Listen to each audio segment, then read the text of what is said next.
Yesterday, we were at the University of California, Berkeley, a home to welcoming people who accept all ideas from all political fronts. LOL JK, no, it's a bunch of blue-haired crazy people who decided they were going to destroy their own place. They live here. They're the ones that go to this school, or, well, in all honesty, they probably don't. Probably a bunch of outside agitators who came in and said, hey, we hate these people. And then we ask why, and they go, well, I don't know. But I did want to highlight some of the issues that come up with these events, especially when you're on unfriendly territory, as we were yesterday at the University of California, Berkeley. And in order to put this in context, I just want to note the fact that this happens every single time we are at a UC school. There's the University of California system, and then there's the Cal State system, and then there's a bunch of community colleges and all of those that make up the California higher education system. The UC system specifically has been the most gigantic pain in the butt to work with. And I'm sorry if this is going to make it more difficult for our own Turning Point staff that sets up these events, but I do feel like this is necessary for people to know how difficult these events are made specifically by the people on the campuses. Not necessarily entirely the administration, but more specifically, all of the peaceful, non-agitative protesters that show up outside the events. To give you some context, about a year ago, we were on the University of California, Los Angeles, UCLA. If you were at that event, you may have realized, well, there's not a ton of people here. I think it was a room that sat like 800 people, and only about 400 people were able to get into the building. That is because the University of California, Los Angeles made it so difficult for people to show up to the event that it was difficult for us to fill the room. And what I mean by that is that the university required every single person to put their name on a list with all of their information and then closed off that sign-up list a week before the event. And what kind of ramifications does that have? Generally speaking, when I go speak at college campuses, especially when I was speaking with Charlie, I would text friends and family that happen to be in the area probably a day before or the day of, and they'd say, yeah, sure, we can make it, or we can't make it. In this particular case, my mom and her friend and my sister, I think, were all going to come to that event and were on their way to UCLA when I was told, we actually can't get them in. I said, no, this is my mom. They said, no, we can't get them in because the school has restricted access to anybody who didn't already fill out a form a week ago. So when you look around at the empty seats and wonder, why is this empty? Charlie's a massive deal. Turning Point is a massive deal. That's why. If ever there's an empty seat in the building, almost all times it has to do with the school and the administration and the protocols that they've put in, specifically, in my opinion, to make it difficult for conservatives to come to events that they are legally required to have on their campus. Also, the University of California, Davis, where I had glass smashed in on my face. I should have pulled that clip, Glenn. Sorry, maybe we'll find out how to get it in post. But that area also made it extremely difficult for people to get into the event because the Antifa protesters, I call them rioters, were pretty much blocking every single entrance and then ultimately attacked the building and smashed a glass door right where I was standing, and that made national news 2 or 3 years ago. And just to give you a taste of how the administration generally feels about Turning Point events, I wanted to play this clip. It's rather long, but I'm going to stop and pause in between, from Chancellor Gary May, the identity-hired DEI thunderhead who runs the University of California, Davis, who he released a video the day that we were supposed to go to that UC school. Play this cut 3 and we'll stop intermittently to make some corrections to the very, very clearly and abundantly wrong things that this DEI chancellor said. Play this cut 3. Many of you have reached out to me and others regarding tonight's event, organized by the registered student organization Turning Point USA, or TPUSA, at UC Davis. Thank you for sharing your distress at a student group hosting a speaker who is a well-documented proponent of misinformation and hate, and who has advocated for violence against transgender individuals. Okay, first things first, none of that is true. And by the way, notice how he says, I know that this guy, this is Charlie speaking, by the way, is a known person that just dispels misinformation and hate and has advocated for violence against transgender individuals. When did that happen, sir? Hey, Gary, do you have any evidence that that actually happened? Or are you just kind of repeating the same things over and over again and don't necessarily think all the way through? Because again, you're hired because of your DEI capabilities, not because your actual brain functionality. Actually, in this particular case, the Sacramento Bee also wrote an article saying that Charlie said, well, we should commit violence against trans people. And with the threat of a lawsuit, I think they retracted all of those statements. And yet, Gary here has yet to apologize for releasing a video that was blatantly and utterly false. The claims that he were making was sick, ridiculous, and nonsensical. Still has yet to apologize. Still holds his job here, by the way, has not retracted anything, and continues to lead a university into, this is probably too judgmental, eternal damnation. But I'm also kind of kidding, semi. Let's go on with Gary here as he espouses hate against a group that has nothing but love for the people at that university. As a campus that is committed to our principles of community, UC Davis stands with our transgender and non-binary Aggies in opposition to this hateful and divisive messaging. UC Davis did not invite this individual and is not sponsoring this event. Our chief campus counsel provided me with information and guidance for campuses in this situation. First, the University of California policy permits registered student organizations such as TPUSA to reserve university facilities and invite speakers of their choice. Under UC policy, campuses may not prohibit student organizations such as TPUSA from inviting these speakers, even if the speaker's intended speech is loathsome and hurtful to me and to others in our campus community.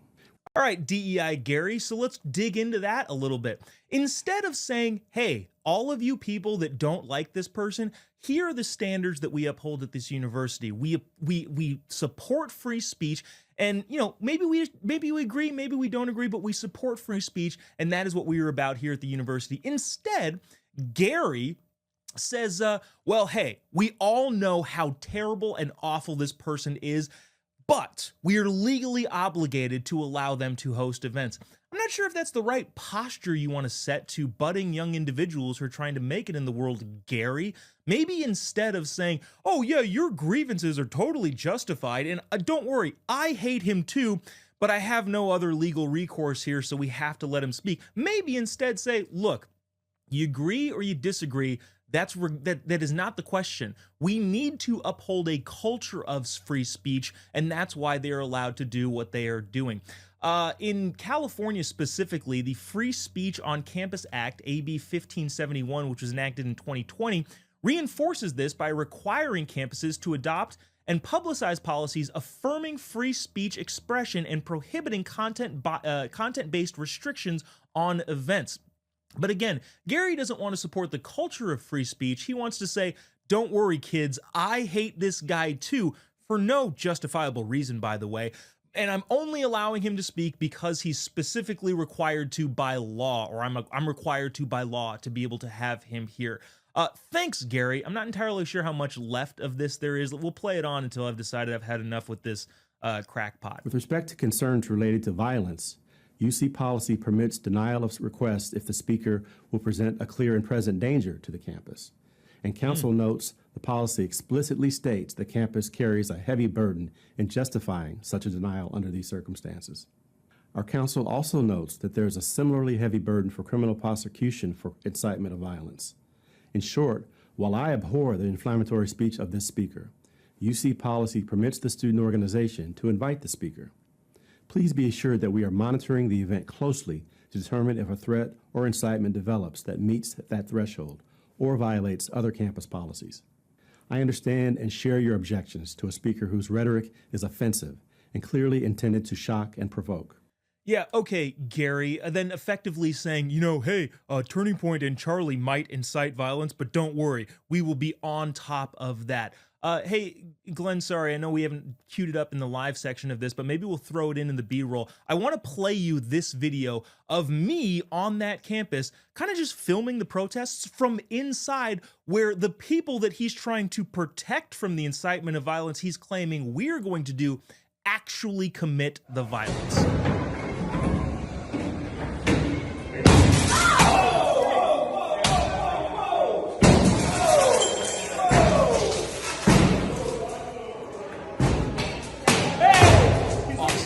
Thank you, Gary. Thank you so much for making sure that the Turning Point people don't incite violence, while instead you just let your students run rampant. And by the way, one person was arrested at this particular date. I'm not entirely sure if they were ever charged with anything, but it wasn't even related to this, where again, I got glass thrown in my face. But that is the culture that we go to when we go to these college campuses. We are not only up against the crazy radicals outside that are willing to tear down their campus, but we're also up against, generally speaking, in certain cases, a hostile administration who hates us and says so out loud on video the day of our events. That is what we're up against, and that's what effectively happened in Berkeley. There was no big video that basically kind of demonized us beforehand, put out by the administration, which I guess, thank you for that, I think. But at the same time, we were met with several other obstacles, including the ticketing. Just so you know, I'm giving you kind of the behind the scenes scope here.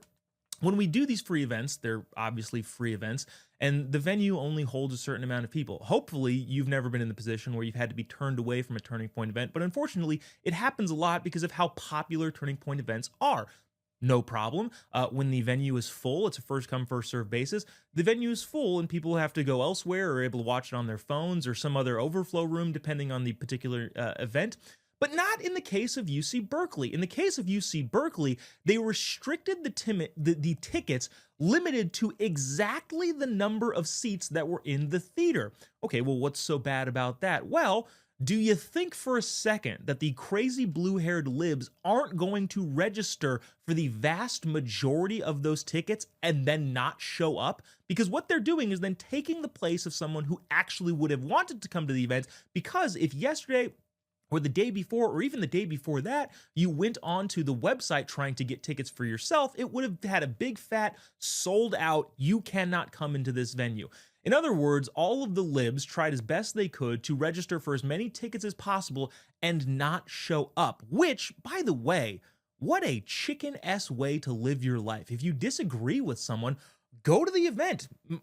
It should be well known that if you disagree, not only do you get a microphone, but you get to go to the front of the line. So in what way are you furthering your progressive ideas by just having the theater sit half empty?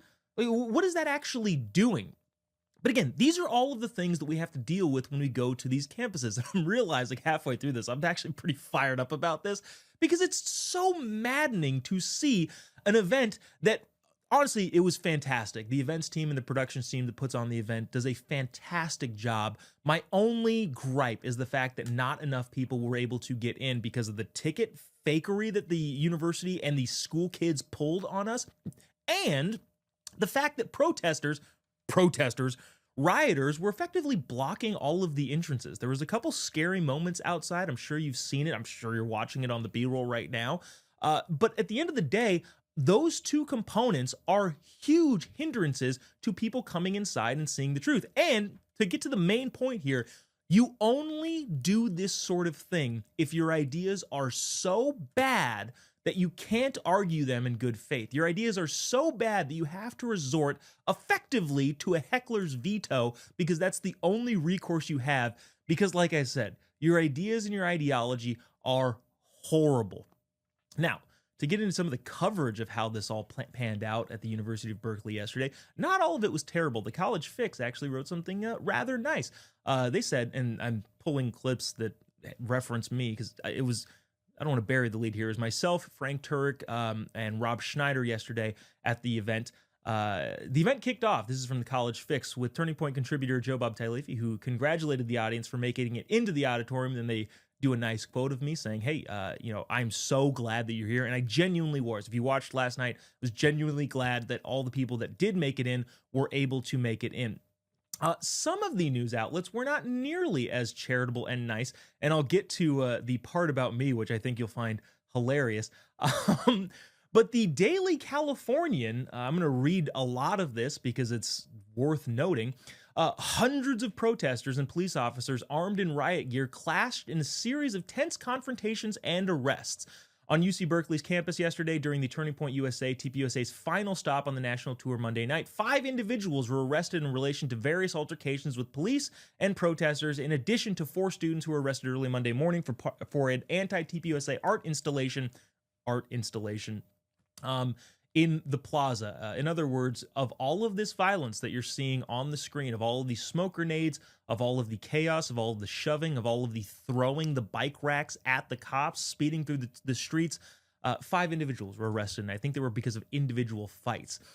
The demonstrations, goes on the Daily Californian, staged in opposition to the TPUSA event, started around 4 p.m. Monday. Between some geographical areas you don't actually matter about. Protesters began chanting 1, 2, 3, 4, turning point, no more. A call to elimination. That's fantastic, you peace and loving, tolerant dum-dums. 5, 6, 7, 8, USA's a fascist state. Okay, again, we have a problem with the definition of fascism, but we won't linger on that for too long. And they were toting signs saying, "Bears bash fascists." Wow. Well, if you're calling people fascists especially inaccurately and then saying that bears, the mascot of the California Berkeley University, are going to smash us, in what way is that not incitement of violence? And TPUSA, turn around, go home. I actually don't have a problem with that one. If you want to chant that, go ahead. Again, if you're protesting our events, I wish I could purchase your time because clearly you're not spending it wisely enough. This is what I thought was actually even more interesting. An Instagram post, student groups, including Student Organizing for Liberation, or CalSlaw, whatever their acronym is, it doesn't matter. These people don't matter. The Cal Young Democratic Socialists of America said they were disgusted by the campus's decision to shut down student spaces named after prominent civil rights figures to make way for speakers who, so basically they're saying, we are so mad that you opened up these spaces for speakers who regurgitated racist, transphobic, and misogynistic rhetoric. Okay, thanks, kids. Why don't you go back to class, learn what free speech is about, and maybe learn the fact that different ideas won't hurt you. They're just here to be a balancing point, honestly, in the University of California, Berkeley, that is not had elsewhere. And this is where I think it gets very funny. The whole thing is a build up to this. Is the California producer Glenn sent me this quote from the Daily Californian and said, Jobob, a far-right comedian and host of TPUSA's web series and also TV show. Generally speaking, you're probably watching this on the RAV channel, was the first speaker to take the stage with a number of racist and homophobic jokes. See, now that's where I draw the line. That is horrible and utter misinformation. My jokes are also misogynistic, xenophobic, bigoted, all of the other things that lives. All of my jokes are that. Don't corner me into just racist and homophobic jokes. I do so much more. But again, we're all kidding here because everything about this, outside the fantastic job that our security did, that the police did, that our events people did, all of this is a joke. The entire system that promotes burning cars in the streets, throwing bike racks at police officers is a joke.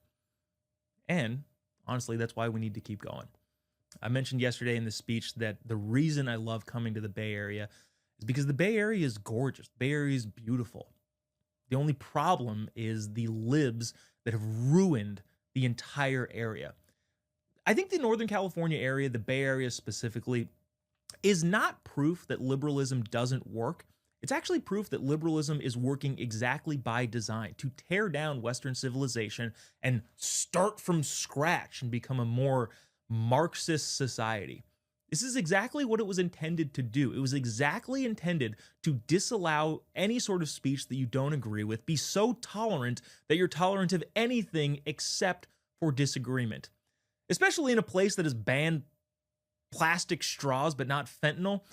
The overwhelming consensus among everybody in the room is that this place is great and needs to be saved. It is in desperate need of repair, and that is why Turning Point will continue to go to all of these schools that act in such aggression towards us, because the truth needs to be said, and many of these areas need to be saved. Thank you for participating and listening in my long-winded rant about yesterday's honestly fantastic event outside the libs trying to shut it down as they often do. I appreciate you sticking with me.